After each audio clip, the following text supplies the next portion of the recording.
আমরা যারা ছোট ট্রেডার,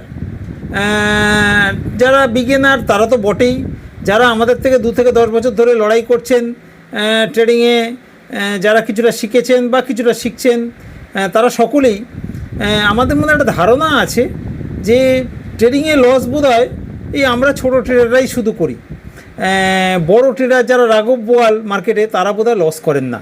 এই ধারণা কিন্তু 98% ছোটো ট্রেডারের মধ্যেই আছে যে ট্রেডিংয়ে লস শুধু এবং শুধুমাত্র আমরা ছোটো ট্রেডাররাই করি।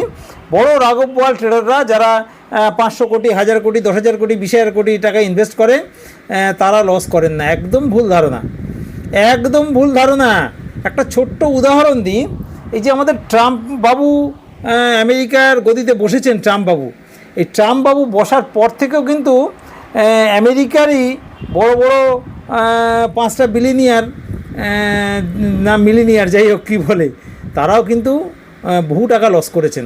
তার মধ্যে সবথেকে বড় নাম, যেটা নামটা আমরা অলরেডি সবাই জানি, ট্রেডাররা তো জানে, ট্রেডার ছাড়াও জানে, যার নাম এলন মাস্ক।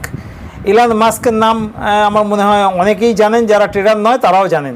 এই এলন মাস্কও কিন্তু বিশাল পরিমাণ টাকা কিন্তু লস করেছেন এই ট্রাম্প গদিতে বসার পরও, তার নিজের সরকার থাকার পর। ফলে শুধু ছোটো ট্রেডার না, বড় ট্রেডাররাও লস করেন। ট্রেডিং শিখুন, ট্রেডিং করে সুস্থ থাকুন, ভালো থাকুন।